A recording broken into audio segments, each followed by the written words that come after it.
আমার হাতে কি আছে? এটা হলো একটা ডাইনোসরের ডিম। আমি একটা ঘন জঙ্গলের মধ্যে এটা পেয়েছি। এটা আমার কোনো কাজে লাগবে না, কিন্তু তোমার হয়তো লাগতে পারে। দাও, 10-20 কোটি টাকা দিয়ে দাও, আর এটা নিয়ে নাও। উড়ি বাবা, ঝটকা! আমি আমার 20 বছরের অভিজ্ঞতায় এত বড় ডিম কখনো দেখিনি গো। ও চল, আমি তোমাকে ডিমের জন্য 10-20 টাকাও দেবো না বন্ধু আমার, কারণ এটা ডাইনোসরের ডিম নয়। ডাইনোসরের সময় মশাও বড় বড় হতো। হ্যাঁ ডক্টর ঝটকা, আমি চোর হতে পারি, ডাকাত হতে পারি, কিন্তু বোকা নয়। তুমি কি ভাবছো মশা ডিম বলে আমাকে 10-5 টাকা দিয়ে ভুলিয়ে দেবে? সেটা একদমই হবে না, হবে না। 10-20 কোটি টাকা থেকে আমি 1 পয়সা কম নেবো না। বলো দেবে নাকি যাবো অন্য সায়েন্টিস্টের কাছে? আরে যা খেয়েছে তাকে দিয়ে দাও ভাই আমার, আর এখান থেকে বেরো ফরেন। আমার এখানে মশার ডিমের কোনো প্রয়োজন নেই বন্ধু, যা বেরো। আরে কি করছো, কি করছো? থামো বাবা।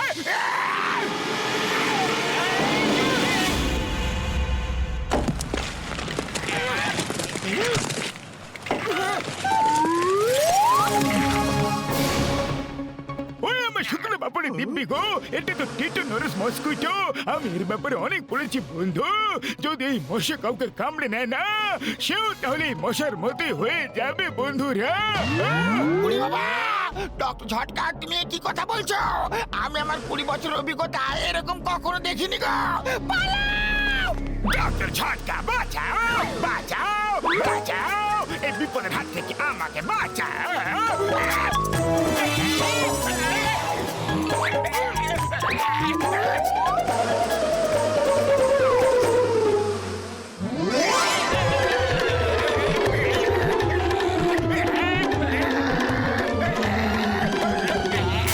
উড়ি বাবা, এ তো মশা হয়ে গেল গো। ও ভাইরে পালা! যদি ও আমাদের কামড়ে নেয় না, তাহলে আমরা মশা হয়ে যাবো বন্ধুরা। পালাও! বস, তুমি মশা হয়ে গেছো। আমার কি হয়ে গেল? কিন্তু যখন আমি মশা হয়ে গেছি, তখন আমি গোটা দুনিয়াকে মশা বানিয়ে ফেলবো, আর তারপর জন হয়ে যাবে মশাদের ডন।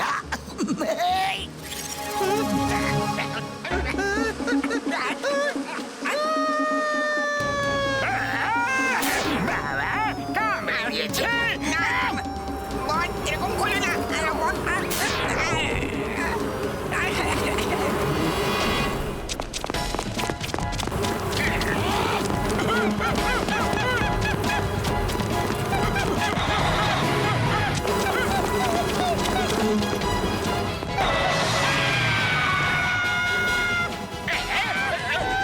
ওর আর ভালোভাবে মজা অনুভব করো ঘষিদারাম।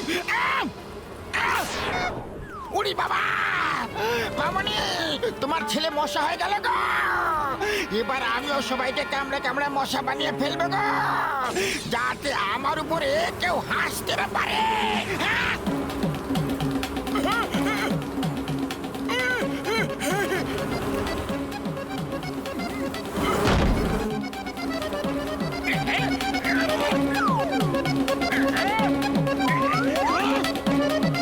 চলো এবার গিয়ে মোটু পাতলুর খবর নেওয়া যাক।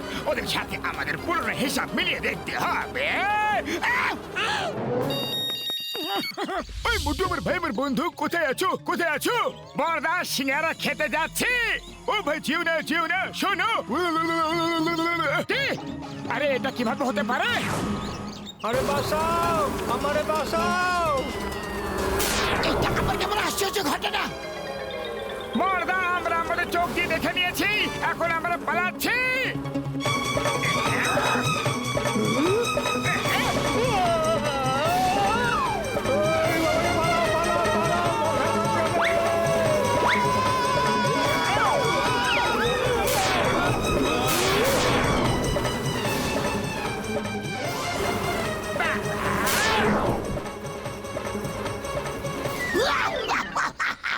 জন মশা হয়ে যাচ্ছে, রোজাকে কামড়াচ্ছে, সেও মশা হয়ে যাচ্ছে। ভেরি ইন্টারেস্টিং গল্প, কিন্তু আমি বোকা নয়। আরে বোকা বানাচ্ছে না, সত্যি কথা বলছি। বিশ্বাস না হলে পেছনের লোকটিকে জিজ্ঞেস করে নাও। পেছনের লোকটিকে কেন জিজ্ঞাসা করবো? তুমি সামনে আছো, তুমি বলো। একবার পেছনে লোকটাকে জিজ্ঞাসা তো করে দেখো ইন্সপেক্টর চিংগাম, গোটা শহর জনের সেনার কাছে ভয় পাচ্ছে। আমি কাউকেই ভয় পাই না। ওই পেয়ার ওই চিংগাম আমাকে হেরে মোটু বদলো এর কিরকম বিপদ। চিংগাম স্যার, এটাই সেই বিপদ যার ব্যাপারে আমরা আপনাকে বলতে চেয়েছিলাম, কিন্তু আপনি আমার দিকে বিশ্বাসই করলেন না। এরা আপনার সাথে দেখা করতে এসেছে, এবার আপনি সামলান। এই প্রথম ইন্সপেক্টর চিংগাম আমাকে ভয় পাচ্ছে, আমার খুব মজা হচ্ছে। এখন এ আমাকে আরো ভয় পাবে। চিংগাম কামড়ে দিল রে।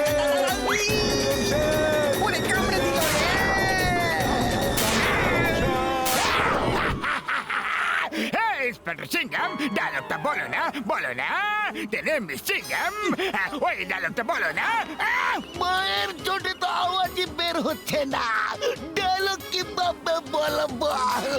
বলো না প্লিজ, আমার এইটুকু রিকোয়েস্ট রাখবে নাকি? দেখো, যদি আমি আবার রেগে যাই না, তাহলে রেগে গেলে কিন্তু আমার আবার কামড়াতে ইচ্ছে করে। না না, কামড়ে দিও না, কামড়ে দিও না। ডানে মিস আওয়াজ চিংগামা আর চিংগামের কপর থেকে বাঁচা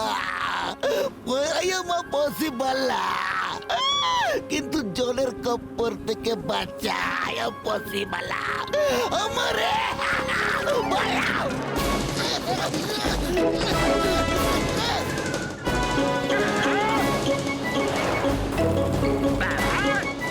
মোটু পাতলো, এখন এই বিপদ থেকে আমার পিছু ছাড়াও তোমরা।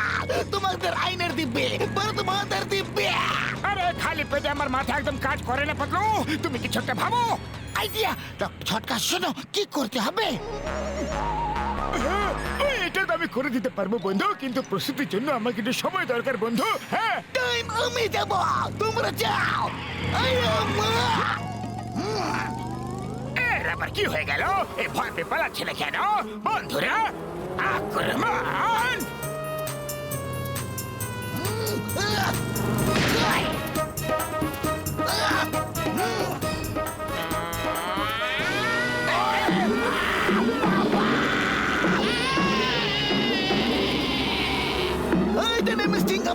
ইন্সপেক্টর চিংগামা আর চিংগামের কপর থেকে বাঁচা ইম্পসিবল, মানে ইম্পসিবল। ওঠো, ওঠো আমার সিপাহীরা, এক্ষুনি দেখাচ্ছে।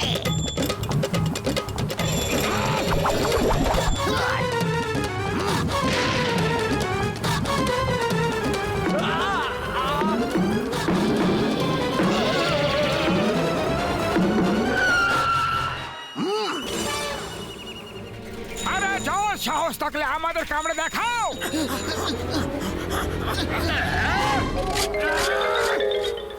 বন্ধুরা, মোটু পাতলু সামনে আছে, আক্রমণ!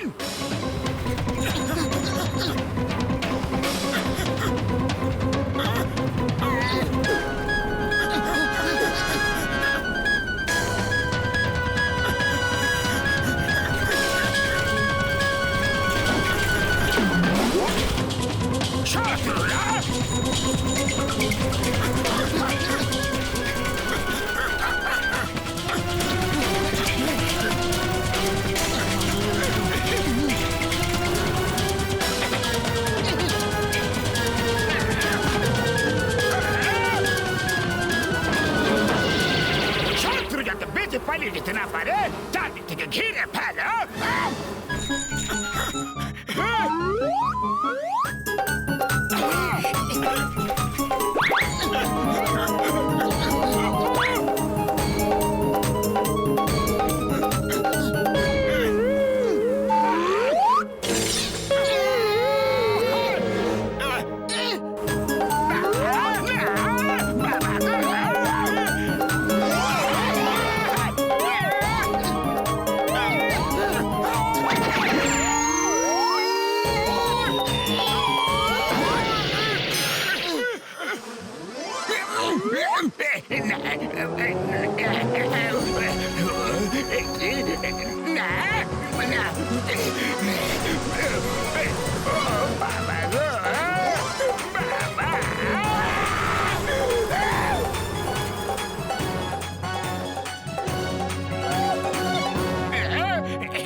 বন্ধুরা দেখলে আমার অ্যান্টিডোটের চমৎকার। তোমরা সবাই ঠিক হয়ে গেছে বন্ধুরা। হ্যাঁ ঠিক হয়েছে। No hard feelings. এবার আমরা যখন সবাই ঠিকই হয়ে গেছি তাহলে নিজের নিজের বাড়ি চলে যাওয়া যাক। এত তাড়াতাড়ি বাড়ি কেন যাচ্ছ জন? মশাদের সেনাদের সর্দার, দেখো তো কে তোমার জন্য অপেক্ষা করছে। হ্যাঁ বন্ধুরা, তোমাদের সবাইকে আইনের দিব্যি ভারত মাতার দিব্যি জনকে ছাড়বে না। টাকা